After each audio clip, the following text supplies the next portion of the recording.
There are just 3 species of oak trees that grow around here in southwestern Oregon. There's Oregon white oak, black oak, and live oak. And the little ridge that I'm working on right here is covered almost entirely with the white oak. But I looked a long time to find these trees, because our country usually produces some pretty scrubby white oak, short and limby, not suitable for nice lumber at all. But not these guys. These guys are nice and clean, and I'm about to bet quite a bit of money that I can get some beautiful, clear, vertical grain boards that will show the characteristic that sometimes occurs in wood like this that's called fleck. Now, once a tree has hit the ground and been cut to length, the sections are called logs, and they are heavy. And since we're going to be bringing a portable sawmill to this site to saw these logs, I am, number 1, trying to keep them as clean as I can, and number 2, I'm trying to stack them up in just the right spot.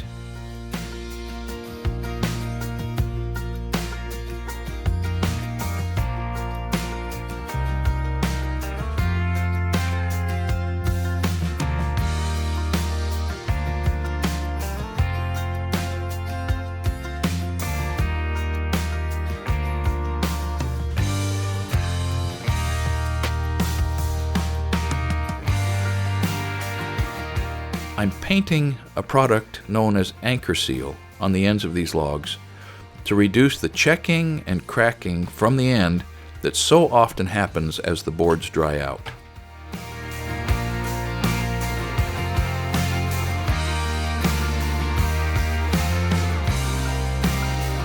This log is not the best of the lot by a long shot, but it still yielded some nice boards.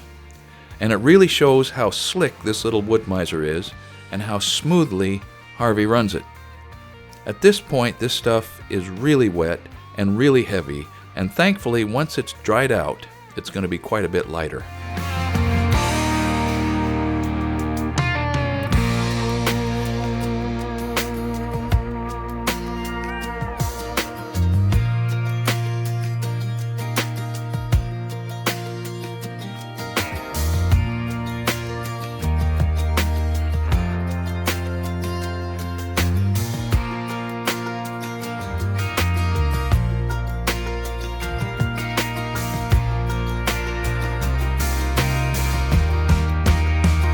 Now, about 2 weeks after this stuff was cut out of the log, we banded and loaded and hauled the whole stack to J&B Wood Products. 6 trees yielded just about all of the lumber that this truck could hold, but Dylan got it all on board, and the trip was really no problem at all.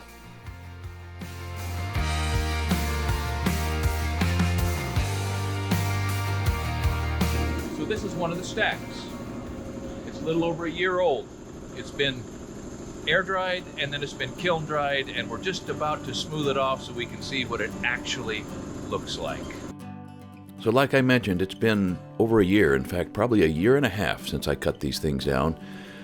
And that time went by because it takes that long to air dry this before it's kiln dried.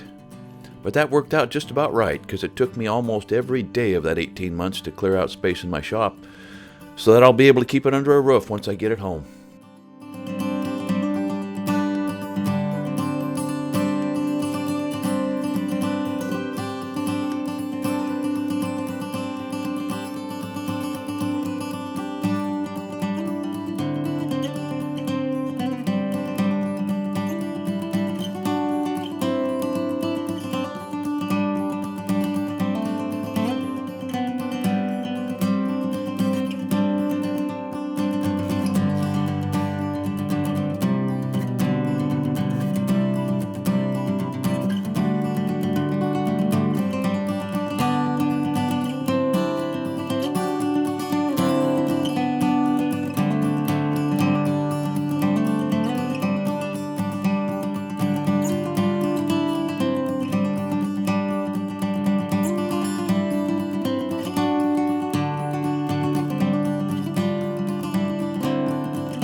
The fellow operating this forklift's name is Bob, and you've met him in an early video, or perhaps two. He has forgotten more about drying lumber than I am ever going to know, and he keeps this little place running smoothly. Frankly, he's a big part of the reason that I'm even willing to roll the dice on this sort of a project at all. I know that if there is good wood in it, Bob will get it out of it. Well, as it turned out, my GoPro is giving me some trouble. So we're capturing all this with my handy-dandy phone. Should be fine. We brought one of the units in after planing down to 15/16, and now they're going to straight line or rip one edge so it's clean. And then when I get it into the shop, at least we'll have max width established, and I can just work on my table saw to claim whatever I want and cut around the defect. In general, there's some good-looking stuff inside this stack.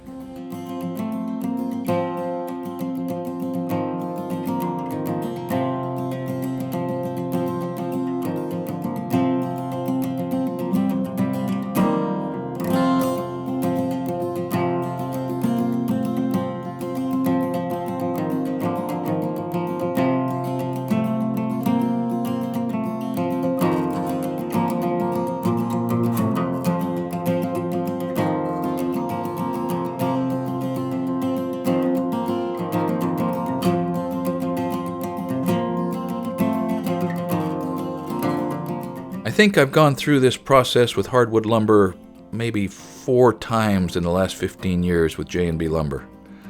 But this is the first time I've had them straight line the boards.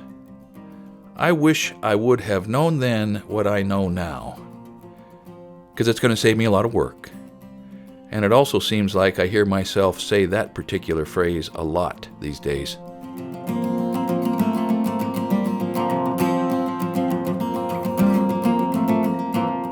Watching John feed this machine is a classic example of an expert making a job look easy that is in fact not easy at all.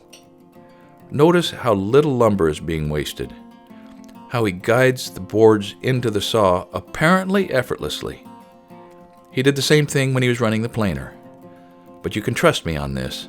There is nothing easy about it.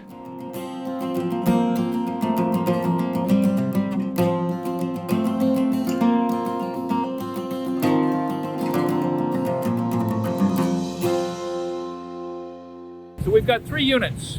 I watched them plane one and straight line about 20% of one. And so you get the idea. And the idea is this. This is a remarkable little establishment in a part of the world that has been dominated by corporate lumbering. This is not corporate lumbering. This is mom and pop works hard and makes something good happen. So J&B Wood Products right here in Oakland, Sutherland, Oregon is a remarkable business. They provide remarkably good service, and I'm going to take this stuff home and turn it into something worthwhile, I hope. It's here, at least the 1 inch is, planed down to 15/16. It's wrapped with plastic to keep the bugs off, but I'm going to have to pull it off of there and see what is actually inside of these units, which is okay because I've got to move it into my shop anyway. So Jason is going to get it off the truck, see how close we can get it to the door, and then we'll have a couple hours of pretty steady work. So the oak lumber has been sitting out in the open, in the plastic and under some plywood cover boards to keep the sun off of it for how long, Kenny? Now a month probably. Yeah, 3 weeks anyway. Too long.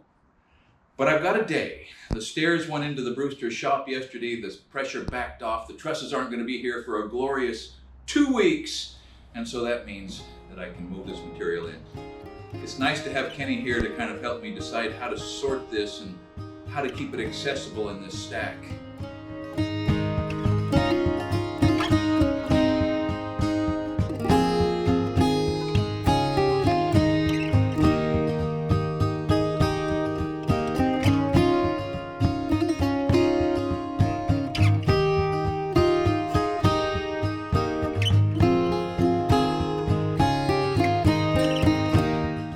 So I have about, 4 or 5 different lengths here. It runs from 14.5 feet down to 8 feet.